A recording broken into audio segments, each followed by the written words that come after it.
ચાંદલી ગ્રામના પ્રાથમિક શાળાના બાળકોને બટુક ભોજન રાખેલું છે. બટુક ભોજન કેની પાછળ છે કે ભાઈ શ્રી 15 વર્ષનો દીકરો જે રુદ્રભાઈ કેતનભાઈ કાકડિયા, જેમની પાછળ અમે હમણાં જ પ્રોગ્રામ કરી આવ્યા અને તેમના આત્માને સદગતિ મળે એટલા માટે આજે સરસ મજાના નાના નાના ભૂલકાઓ માટે ભજીયાનું આયોજન રાખેલું છે.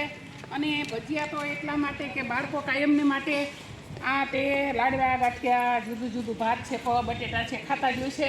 એટલા માટે મેં ભજીયાનું આયોજન રાખેલું છે. ભજીયા બનાવવા માટે આવ્યા છે અમારા કારીગર, અને એવા સરસ મજાના કારીગર છે કે કાયમને માટે સરસ મજાના ભજીયા રસોડું અમારા ચાંદલી ગામની અંદર, આજુબાજુના ગામની અંદર ગમે ત્યાં હોય એટલે અમારે એક ફાઇનલ જ હોય છે, જેનું નામ છે રમણીકભાઈ.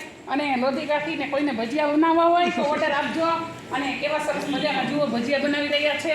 અને અમારા બાળકોને જ્યાં સુધી રમણીકભાઈને ભજીયા ન થાય ત્યાં સુધી અમારા બાળકોને સંતોષ ન થાય. એટલા માટે ભાઈ તમે આ ભજીયા બનાવવા આવ્યા છો, કેના માટે આવ્યા હો? બટુક ભોજન માટે. તો સારી વાત કહેવાય. અને ગમે ત્યાં ઓર્ડર આપીને જાઓ છો ને? હા, અમારે 50%. હા, 50%. અને કોઈ દિવસ અમારે રમણીકભાઈ એની મજૂરી માંગી નથી, પ્રેમથી આપી તો દઈએ. નકર કોઈ પણ બાળકો માટે સેવા જ આપે છે. તો સૌ મિત્રોને અને આ ભજીયાનો પ્રોગ્રામ તમારે ભાઈ શ્રી રુદ્રભાઈ કેતનભાઈ કાકડિયા એમના સ્મરણાર્થે રાખેલો છે. તો સૌને મારા જય માતાજી, જય શ્રી કૃષ્ણ.